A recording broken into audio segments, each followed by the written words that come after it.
Assalamualaikum warahmatullahi wabarakatuh. Nama saya Alfian Putra dari kelas 12 IPS 1 akan menerangkan dengan tokoh nasional yaitu Sultan Syahrir.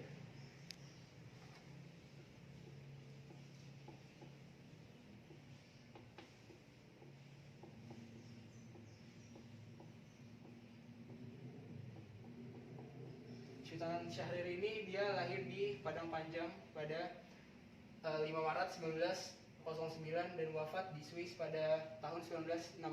Tanggalnya itu 9 April.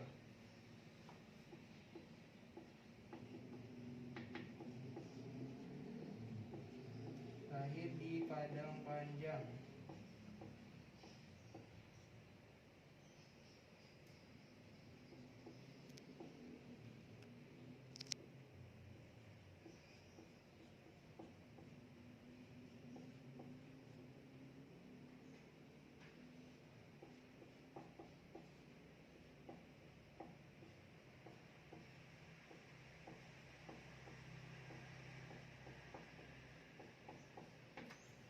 Jadi si Sultan Syahrir ini adalah anak dari Muhammad Rashid dan dari Putih Siti Robiah.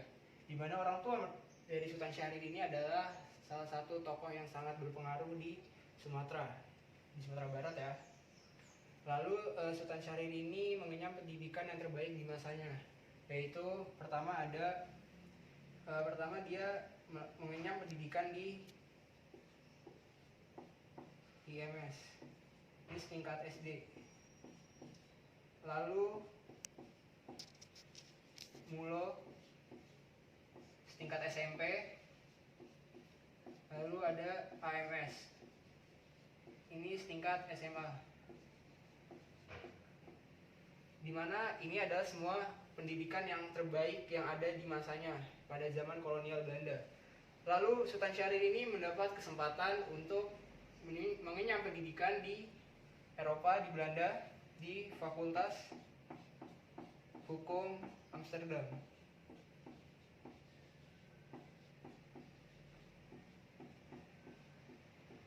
Amsterdam, Belanda.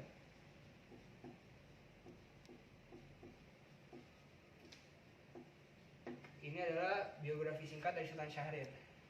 Selanjutnya ada peran dari Sultan Syahrir itu sendiri. Yang pertama, Sultan Syahrir itu mendirikan sekolah. Jadi Sultan Syahrir itu mendirikan sekolah Cahaya Universitas Rakyat, di mana Sultan Syahrir ingin membantu anak-anak yang ada pada zaman itu, di mana mereka tidak bisa membaca, tidak bisa menghitung. Jadi Sultan Syahrir tergerak untuk membuat sekolah agar mereka bisa membaca atau menghitung. Yang kedua, Sultan Syahrir itu penggagas Himpunan Pemuda Nasionalis. Jadi Sultan Syahrir itu sebagai penggagas Himpunan Pemuda Nasionalis yang nanti akan berubah namanya menjadi Pemuda Indonesia, yang akan cikal bakal melakukan Kongres Pemuda yang nanti akan melahirkan yang namanya Sumpah Pemuda pada 28 Oktober 1928. Lalu peran selanjutnya di Sultan Syahrir adalah Sultan Syahrir itu bergabung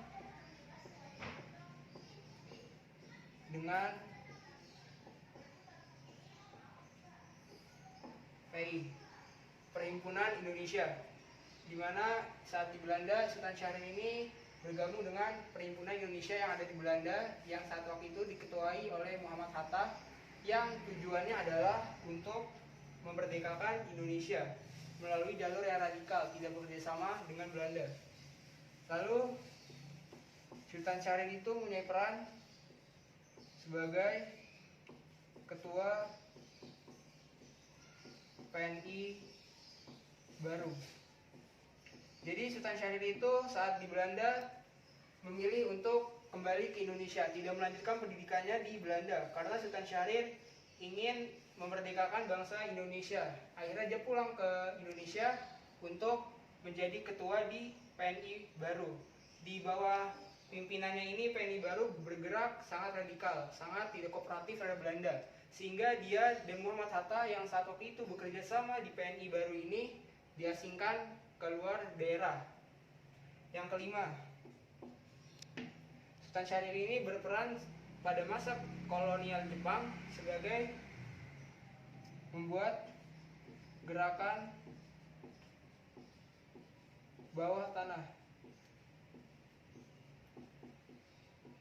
yaitu gerakan bawah tanah ini adalah gerakan yang dibuat oleh Sultan Syahrir untuk memerdekakan Indonesia tanpa bekerja sama dengan Jepang. Tidak seperti Soekarno dan Hatta yang pada waktu penjajahan Jepang itu sangat yakin dengan kemerdekaan yang akan diberikan oleh Jepang.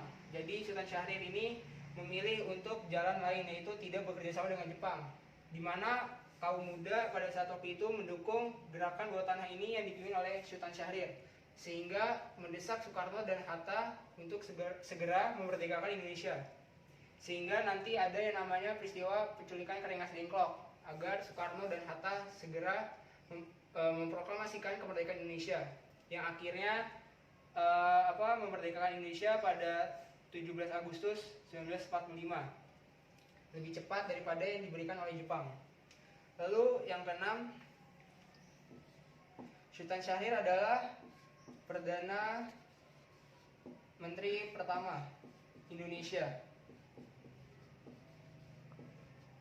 Perdana Menteri pertama Indonesia dan Perdana Menteri yang termuda di dunia, yaitu berumur 36 tahun, di mana Sultan Syahrir sudah menjadi Perdana Menteri, yang waktu itu presidennya adalah Soekarno.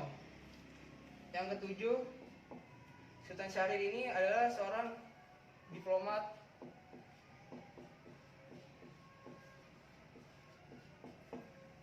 Sultan Syahrir adalah diplomat yang sangat diandalkan oleh Indonesia, di mana Sultan Syahrir sangat aktif di dunia internasional, terutama di sidang-sidang PBB, di mana Sultan Syahrir bersama Haji Agus Salim berperan sangat aktif di PBB, sehingga Indonesia mendapatkan perhatian lebih dari PBB, di mana waktu itu Indonesia sedang dalam agresi militer oleh Belanda. Dan Sultan Syahrir juga sebagai wakil delegasi saat perundingan Linggarjati.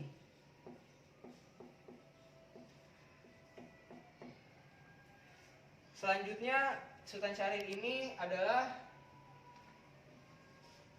Ketua Partai Sosialis Indonesia. Sekian dari biografi dan peran dari Sultan Syahrir. Semoga Sultan Syahrir dapat menjadi inspirasi kita dalam memperjuangkan negara ini, di mana Sultan Syahrir begitu semangat dalam memperjuangkan negara ini. Dan Sultan Syahrir adalah seorang diplomat yang sangat handal, di mana dengan bicara yang sangat baik dapat menentukan masa depan suatu negara. Sekian dari saya. Wassalamualaikum warahmatullahi wabarakatuh.